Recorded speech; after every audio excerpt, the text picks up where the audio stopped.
19 of the fantasy basketball season, and here's a few guys I'd look to sell and trade this week with the fantasy basketball trade deadline.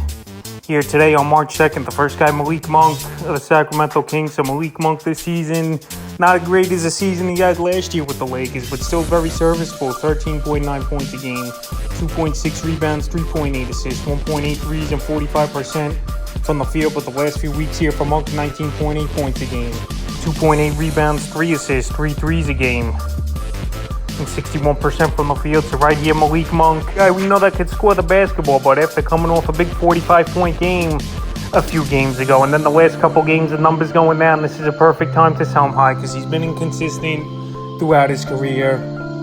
And he's a guy, for the most part, that's a one-trick pony in fantasy basketball, scoring the basketball and three-point shooting. So the last few games here from Monk, February 24th at the Clippers, 45 points, 2 rebounds, 6 assists, 6 threes, 65% from the field. February 26th at OKC, 12 points, 3 rebounds, 2 assists, 4 threes, 66% from the field. February 28th at the Thunder, once again, 7 points, 3 rebounds, 2 assists, 50% from the field. So right now, with the numbers going down over the last couple games, after coming off that monster 45-point game, I think you could do a one-for-one deal. Trade Monk for a big man emerging, or whatever the case may be, like a Malik Monk for a James Wiseman, something along those lines. So this week here with the deadline here today, he's definitely a guard I would look to trade this week. The next guy I look to trade this week and sell is Russell Westbrook of the Los Angeles Clippers. So far in the first few games as a Clipper, he's definitely playing good basketball and helping this Clipper team out. On the season, 15.9 points a game, 6.1 rebounds, 7.6 assists, 1.1 steals, 1.2 threes,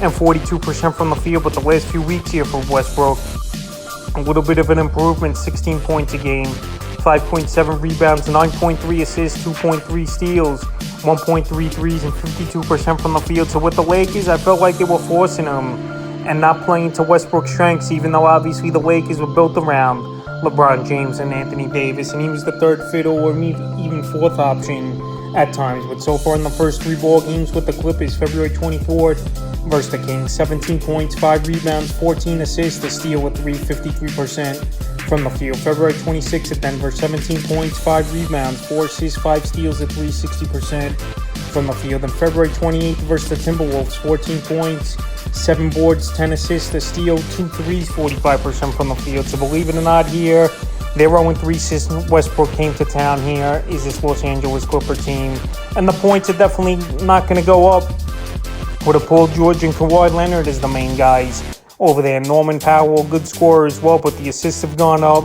the steals have gone up here, but this team's not playing good. And over the last few trips here for Westbrook, Houston, Washington, and the Lakers, it just hasn't been a good experience for him, and the numbers are taking a hit. So right now, while he's playing good basketball and his Clipper teammates like him right now, this is a perfect time to sell him high before the trade deadline expires here in fantasy leagues here today in most leagues. This would be the time to trade Westbrook, because I don't know if he's going to be as consistent, and he could wear out his welcome as well pretty quickly, where his minutes could even go down a little bit. And the third and final guard I look to sell and trade right before the deadline here is Kyrie Irving of the Dallas Mavericks. So Kyrie Irving, the big trade acquisition at the deadline here for this Dallas Maverick team. And this Maverick team 1-4 since Irving came to town. So on the season here for Irving, 26.7 points a game, 5.1 rebounds, 5.5 assists, a steal, 3.2 threes a game, and 48% from the field. But the last couple weeks since the deal, 20 points a game, 5.7 rebounds, 6.7 assists, 1.7 threes, and 43% from the field. So the field goal's gone down. Obviously, Doncic's over there, but also he played with Kevin Durant, who obviously holds the ball almost as much as Doncic, or maybe just a little bit less. But like I said, since these guys been on the floor together, they're 1-4 is this Dallas Maverick team. So the last few games here for Irving, February 23rd versus the Spurs, 23 points, a rebound, 6 assists, a steal, 3 threes, 61% from the field. February 26th versus the Lakers, 21 points, 11 rebounds, 5 assists, 2 threes, 36% from the field. And February 28th versus the Pacers, 16 points, 5 boards, 9 assists, a steal, a block, 38% from the field. So the field goal percentage the last 2 games have gone down here for Kyrie Irving.